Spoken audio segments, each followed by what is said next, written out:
But this year, the board has decided to pilot allowing, basically allowing for a multi-year proposal. And the reason that the board wanted to experiment with allowing for a multi-year proposal is that many of the projects we're seeing involve like a participatory process of businesses or members prior to the work even starting. And it's just hard to fit that kind of a process into 12 months. So, not all projects, need to be multi-year. That is clear. But this is meant to allow for projects that do require more time, more input from, community, from members, to allow time for those participatory processes to happen within a multi-year work plan. So the minimum and maximum for a work plan that is from 3 to 15 months is $10,000 to $75,000.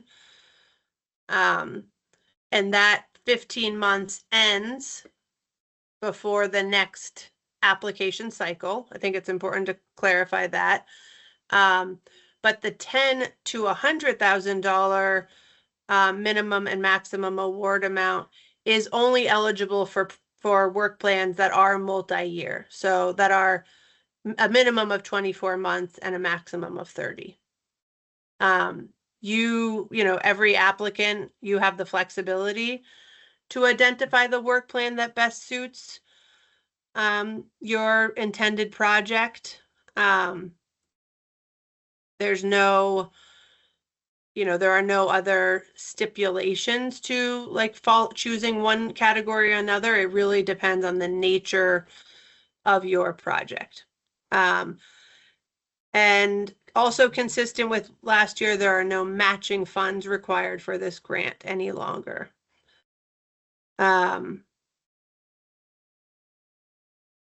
Projects are expected to start in March. We are going to actually go over a timeline, so let's switch to the next. Actually, you know what? This is important. I'm actually, can you go back 1 minute? So this last bullet, it is important to note that grant funds cannot cover spending that happens before the grant is awarded. So you can't be doing work now and then, retroactively, cover some of those costs once the grant is awarded. All right, now we can jump to the next. So here is the timeline. I think I will call out the application deadline is November 5th at noon. Last year it was at 11:59 p.m. We changed this because we wanted to make sure that support in web grants, so that basically that Lily, and I are in the office when the grant is closing, when you're submitting, when you're pressing submit, so that if you do have a technical issue, you can reach us, where you wouldn't be able to reach us at midnight, unfortunately, or fortunately for us. So that there is a change there. I think it's important to note. So November 5th at noon is the deadline. And then the estimated project start date is March 1st. So when you're thinking about your work plans, keep that March 1st date more or less in mind. You do have the ability to ask for pre-award costs, which means if it's very essential for your project, you can request to begin spending grant funds upon notification of the award decision, which would be in early January. So, flag that for yourself, because that is something you do have to ask for, and it's called pre-award costs. But again, those costs are only, you can begin spending once the pre-award costs are approved, but you have to have received the award notification, and that will be early January. Okay. So now just, breaking down the steps to applying, we strongly encourage, every potential applicant to read the full request for applications. That's also the RFA, it's sometimes called. That is literally an application guide, which it walks through everything we've discussed today. Timeline, eligibility. It includes all application questions. It includes information on scoring. It's a very thorough and important document and resource for all potential applicants. So if you haven't accessed the request for applications, we highly recommend that you read the entire, RFA, the entire application guide. I think we could call it also, before applying for the grant. So the next step is to register in Web Grants, which can take up to 2 days. Web Grants is an online system that Lily is going to introduce us to. And this is where you actually complete and submit an application. And then if you are awarded a grant, you use the Web Grants system to submit reports and request payments. So it's something that you will continue to use throughout the lifetime of the grant. And as Lily, mentioned in their introduction,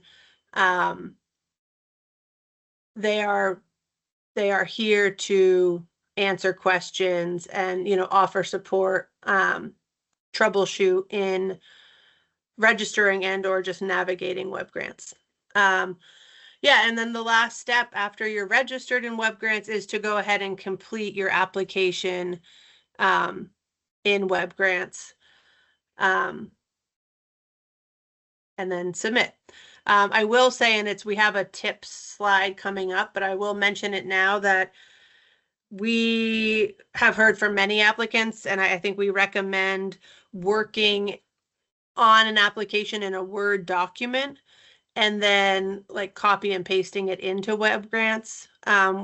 We have heard from many applicants that's just an easier process. And you can find all of the applications in the request for application, so you can, look at them, copy and paste them into a Word document from that RFA. So that's sort of that is a tip to making the process a little easier. Okay, next slide.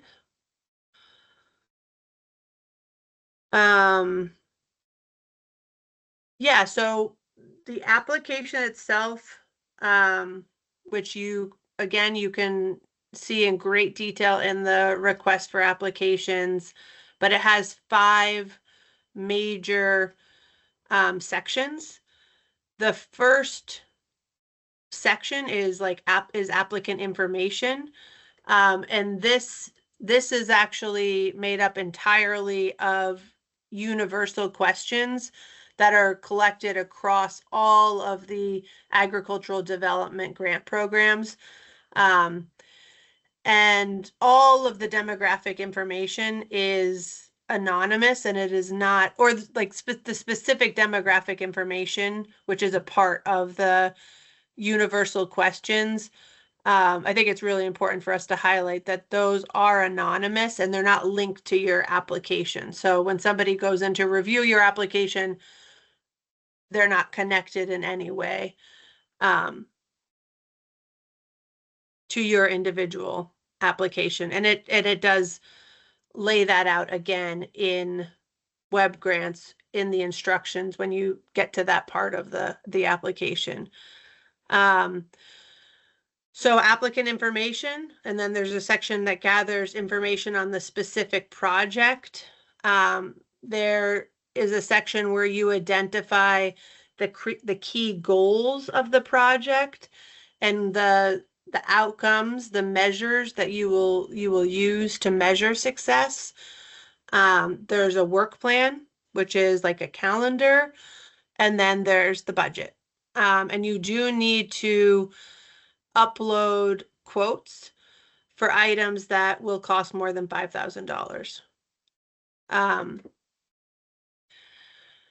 Producer associations have 2 required letters of support. So producer associations have to have a letter from a member of the governing board capturing the importance of the project for the association, but the letter cannot be from the primary author of the grant application. So for producer associations, it's not uncommon for a board member to be the author of an application. The letter needs to be from somebody else on the board. Producer associations also need to upload a letter of support from a member that is not on the association's governing board, similarly laying out the need and the importance of this project from their perspective. I would say that letters of support, although they're required for producer associations, generally strengthen an application and are recommended when feasible. Okay.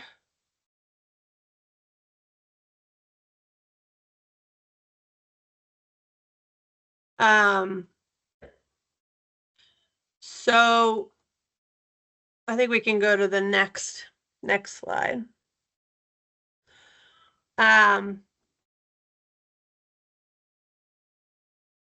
So again, the section on scoring criteria starts on page 16 of the request for applications. And each of the criteria are further broken down on page 16. So you will see here the quality of concept and management team is 20 points. And in the RFA, you will see it broken down into like 5-point sections that give you even more information about what reviewers are considering in their scoring. So the scoring buckets are quality of concept and management team, expected measurable outcomes, so impact, budget, clarity of the budget, collaboration, demonstrated project need, engagement, equity and equality, and financial need. It is very important for us to say that you definitely do not need to be scoring highly in all of these categories to have a successful application. It was 2 years ago now that scoring specifically around engagement, equity, and equality was added. And this basically means if a project will reach one or more historically underserved and or marginalized communities, the project is eligible to receive the 10 points that are associated with that criteria. Yeah, let's go to the next. All right, and this is, I'm actually going to now pass it over to Lily for an introduction to web grants. Great. All right. get out of the PowerPoint. Make sure I share the right screen.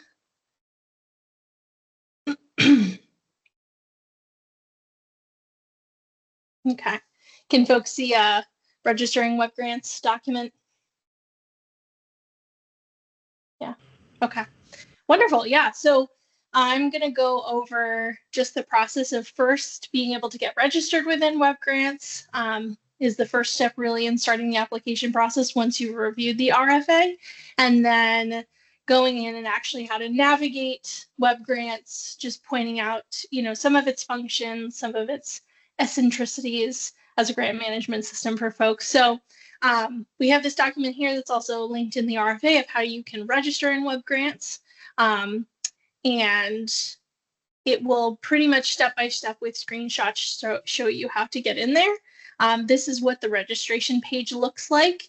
The big sort of overarching thing with web grants, if you see it in red and it has an asterisk, it's always required. So you need to fill that information in. So this is just basic contact information, both for you as the person registering and then also for the organization for which you are applying on behalf of. So you'll fill out all of this information and then submit it, and it'll take about 2 days before the registration goes through. Then you'll get an email that says like you've been registered and you can now access the system. It'll provide you with login information as well. And so again, there's links to how to get to the actual login page. One of the nice things that I like to point out is that my contact information and email are right there on the login page. So if you're ever having any issues while applying for the grant, feel free to reach out if you're having to navigate web grants. And when you sign in, typically you're going to be brought to this main dashboard page. There's some information in here that is not going to look exact for you all, just extra information because this is kind of our sandbox environment. But once you're logged into web grants, you'll see on the side that there is a funding opportunities tab. That's where you'll go to navigate to the service provider producer association grant. There's also my profile, which you can click on if you ever need to reset a password or change any of your specific identifying information. That's where you would go to do that. Just like to point that out in case folks want to reset. I always recommend you're going to get a created password when you register. So you can go and change your password to something that fits for you. So when you're ready to apply for the funding opportunity, you'll select this funding opportunities tab. This will show you all currently posted funding opportunities through the Agricultural Development Division in the Agency of Ag. So you'll want to navigate specifically to the one that says Working Land Service Provider and has this FY26 Service Provider Producer Association grant. And once you're in there, the first thing that comes up is just all the details that are, again, in the RFA, in this presentation, just reiterated again for your access. So lists the program's purpose, eligibility, different details about the specific funding opportunity, and also has links to important information like the specific grant page on the Working Lands website, the FAQ, the application guide itself, and the RFA. So this application guide, again, is a very step-by-step process, and it'll go through and show you every single step you'll need to make in order to create an application and how to navigate that process. So there's that information details page. What you'll want to do is select the Start New Application. And what that'll do is that brings up this application creation wizard. This is basically you just creating your application. The application title, I'd recommend whatever title you are looking to give this project is the title you give here.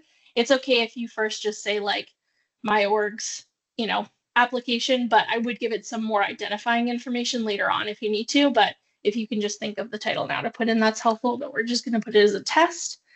And then the primary contact, if you're applying on behalf of an organization that has many different contacts within it who are registered in web grants, this list would list all of those people.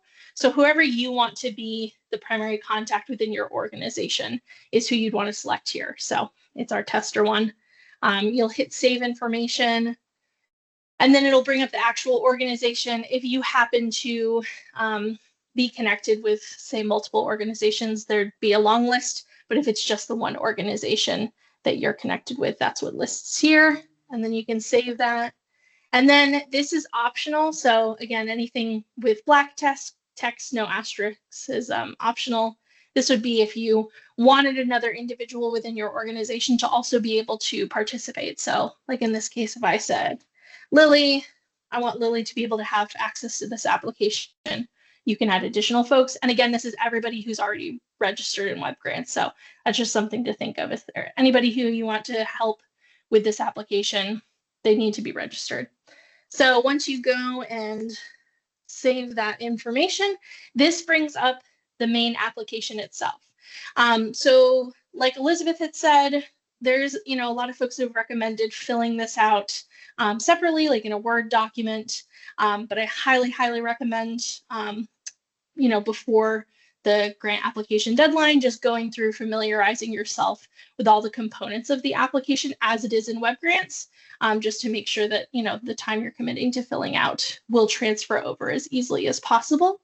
So the application, this general information, that is just what you filled out. So you'll see whenever you go to fill out component of this application, you'll always want to mark it as complete and save the form. And that will give you this green check mark, because what will happen is that every time you've completely filled out a section, you've marked it as complete, and you get this green check mark. When you have all of those, then this sort of big scary red bar will eventually say your application is in compliance and ready to submit.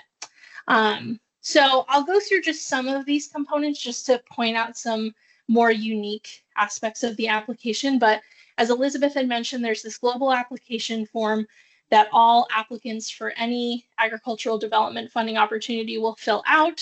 So you'd want to go through and just fill this information out. And then I will point out at the bottom is where there's the opportunity for this voluntary demographic information. So this link will actually take you to a separate form outside of WebGrants.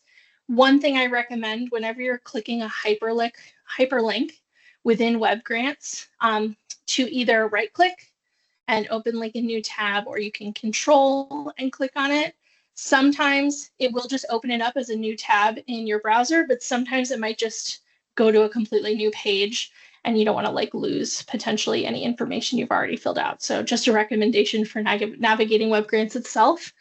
The other thing I'll say in terms of using WebGrants and using it within your browser, I always recommend using any of the navigation buttons that are within WebGrants itself. So whether you're in Chrome or Edge, there's back buttons, there's refresh buttons, and I recommend not to use those because sometimes it doesn't quite transfer that information and you might lose some information. So there's a back button always on a page.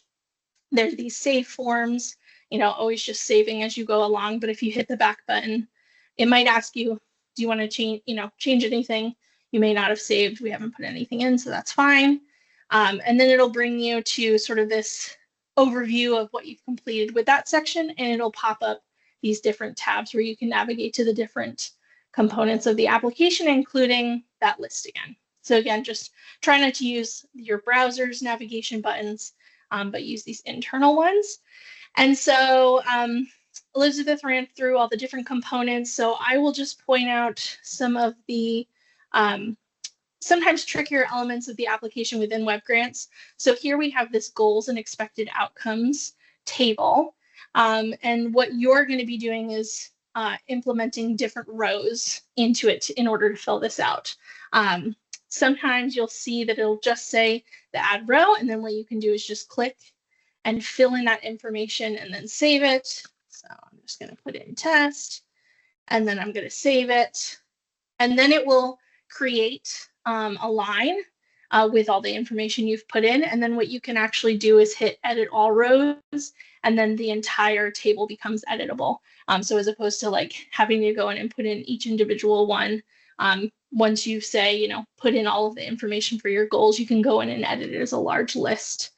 And then you'll also see whenever you've entered in information and saved it, then you'll get this orange check mark button. the mark is complete. So there's kind of a couple of steps to finishing each section. The first is you put the information in and save it, and then you want to make sure you hit the orange mark is complete button. When you're completely done with that section, you put in all the information.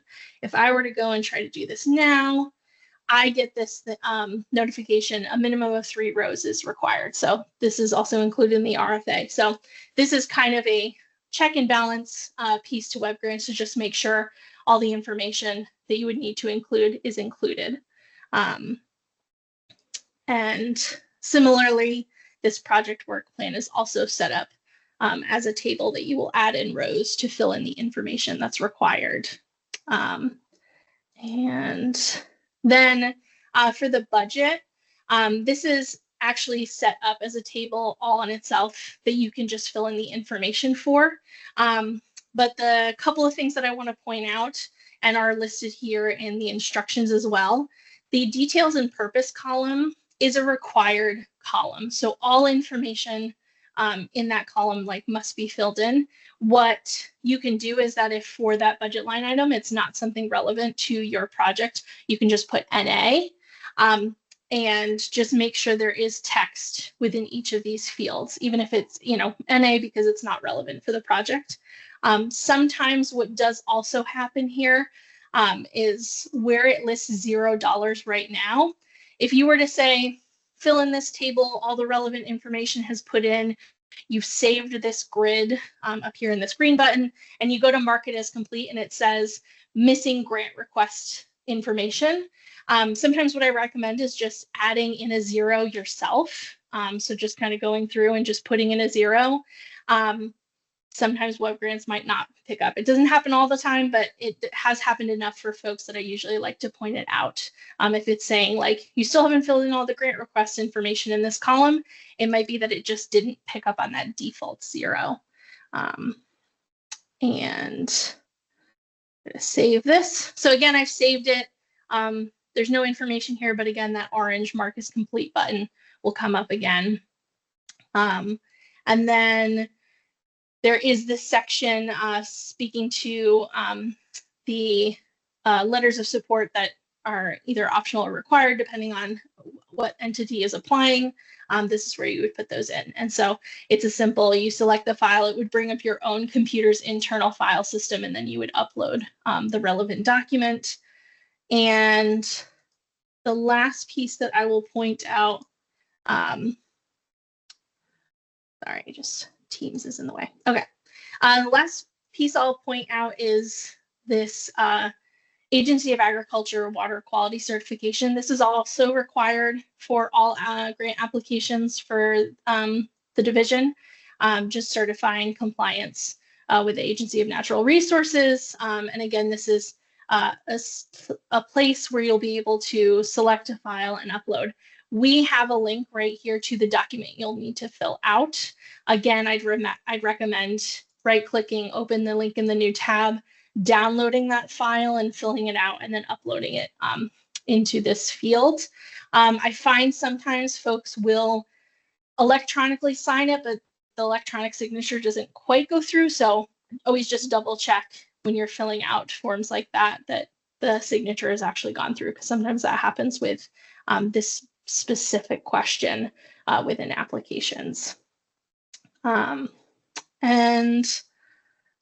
yeah, those are sort of like the big overarching kind of nitty-gritty pieces that, sometimes will throw folks off as they're filling in applications. But as I've said, and Elizabeth has said, I'm always available to help folks as they navigate the application, talk through different components.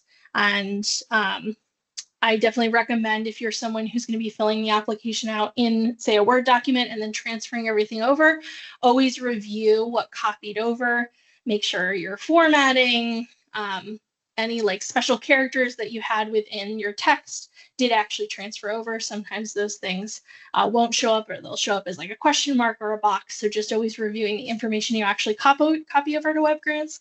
And we'll just reiterate with that noon deadline, navigating both the registration and the WebGrants application itself before. Highly recommend that, just to make sure that no surprises come up when you're ready to submit the application if it's near to the deadline. And I will stop sharing and bring up the PowerPoint.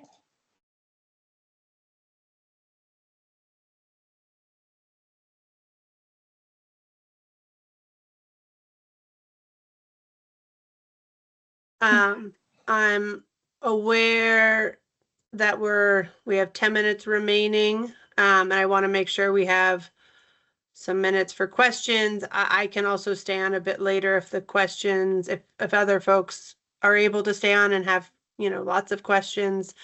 I do think it's important to offer a few of the tips that we have gathered through feedback and observation. I think, as Lily just said, we do recommend starting early, especially for things like getting letters of support, just compiling the documents that you need to allow time for registration and web grants, which as we said can take a few days, up to 2 days. So you don't want to wait until November 5th to register and try to like access that system for the first time. Read the entire application guide, and I think more than anything, just also have it handy when you're actually going to work on your application so that you can refer to the document.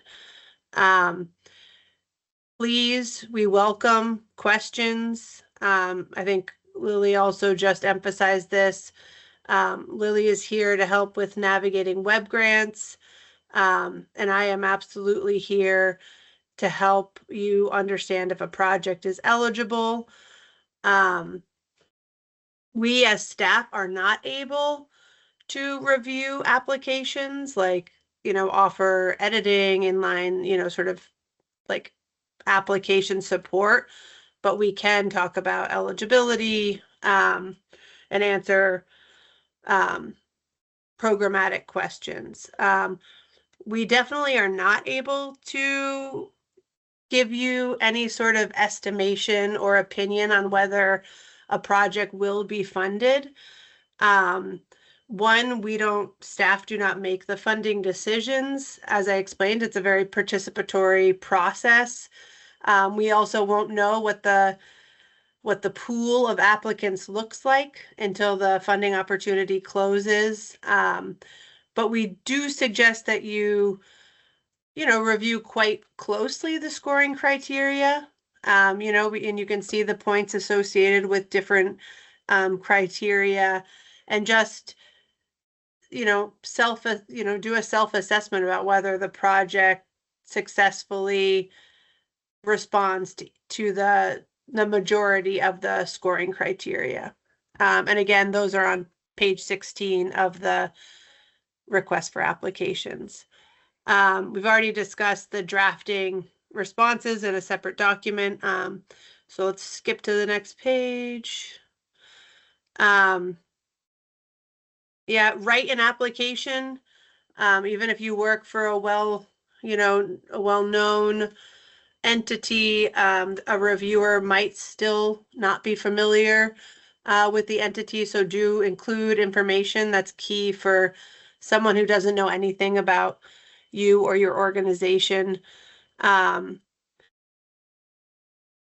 think this is directly related to the scoring criteria, but really laying out the problem or the need, I think we could say, that the grant is seeking to address. And it's helpful to root that in like the, if there's like specific urgency or a need that's like very time sensitive, it's good to call that out. If you do run out of space in any of the application sections, you can add that you can like upload a Word document with any continued responses. That doesn't happen very often. There's generally enough room in the text boxes. And lastly, we do offer feedback to any applicants that are unsuccessful. And we often see unsuccessful applicants request feedback, make changes, and then be successful in a future round. Next slide. So these are the documents that are required only once you are awarded. But it is, so this is this is for in the future, if you are awarded a grant, you would be asked to provide these documents. So a W-9 form, a certificate of insurance. I think that's enough. We can go on to the next slide. This is just to point out, because as I said at the beginning, I'm going to be sharing all of these slides, the slide deck and this webinar, the recording with you via email. So if you click on this link, you will be able to see projects that have been previously funded. All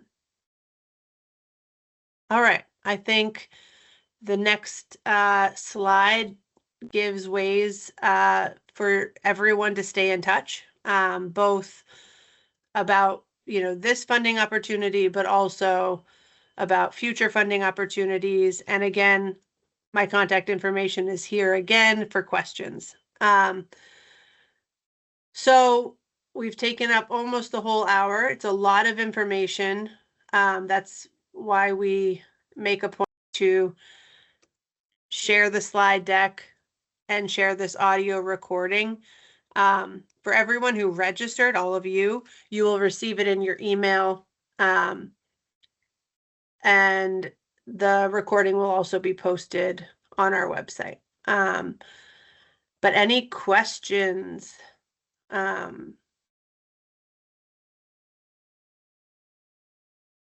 this is Tanya. I do have a question. How much information would you need for us to just kind of contact you and throw out an idea and see if it was eligible?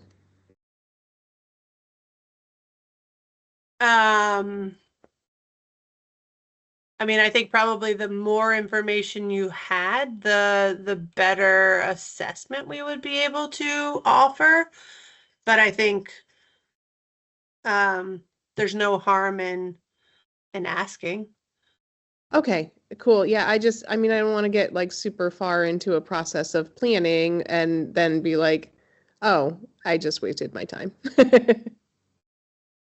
Yeah, that makes sense. I don't think you need to have in-depth, like you don't need to have a work plan. I think you can be in touch with a project idea. If you Okay, have eligibility questions, we can answer those. great. Thank you. Yeah, no problem.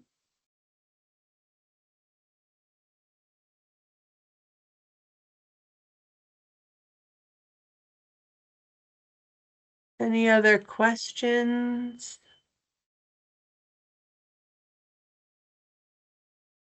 Dave. Yes, hi, thanks. Just had a question on some working with a producer association. And I had a question about the insurance part. I saw that you had at the end that if you're awarded a grant, you need the additional insured with the state.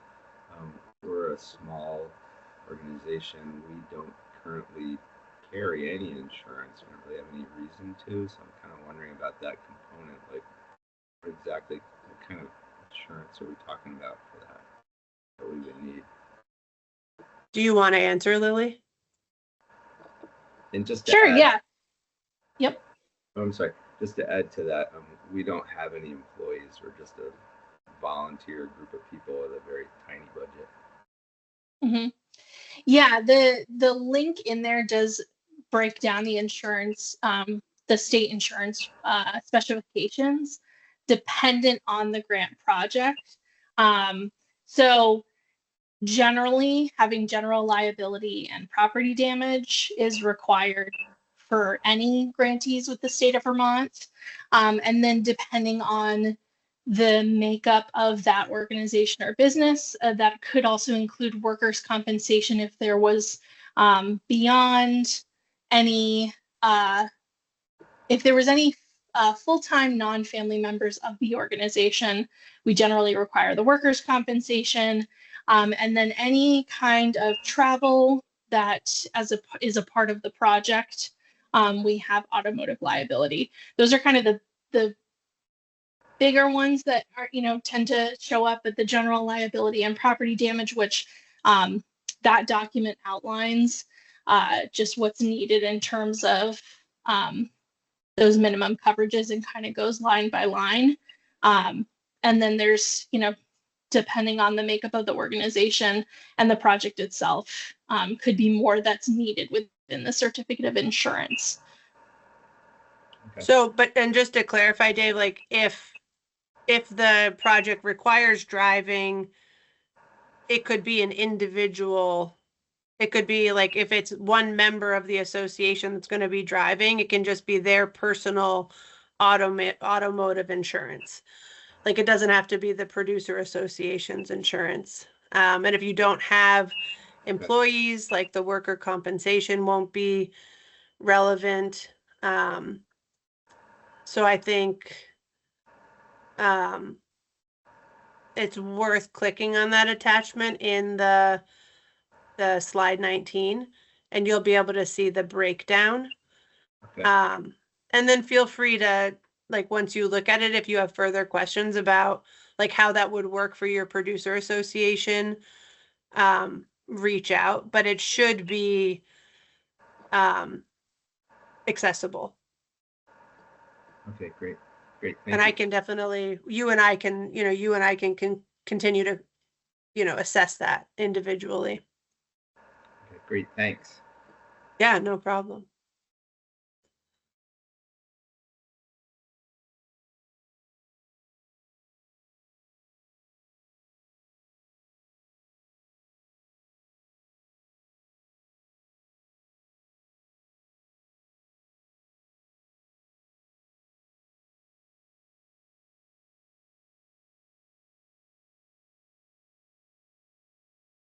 Molly.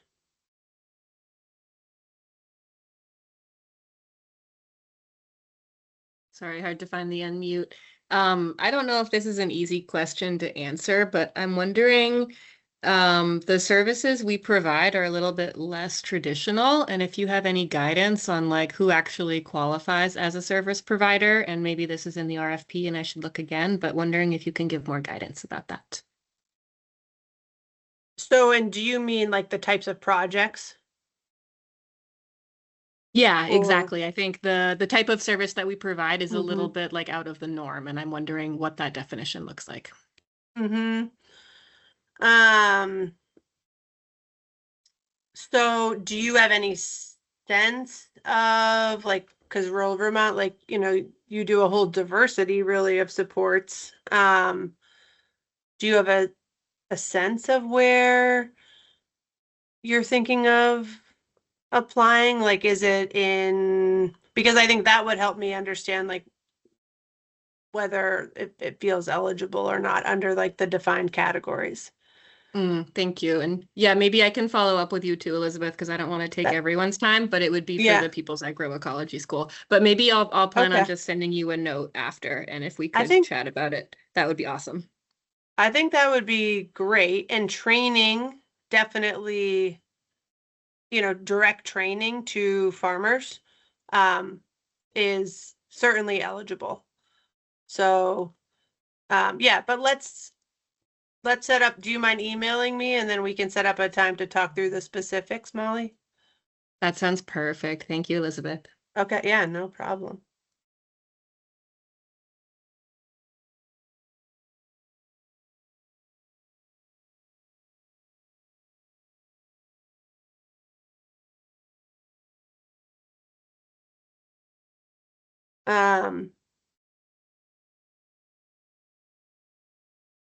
Just pausing to see. Yeah, so I encourage anyone to reach out with questions. Dave, Molly, I'll keep an eye out for follow-up communications, and Tanya. And tomorrow I will send the link to this recording and to this slide deck. to all of you via email. And thank you so much for joining. Thank you for your interest. Thank you for the services and the supports you offer to Vermont's working lands businesses. And let's stay in touch.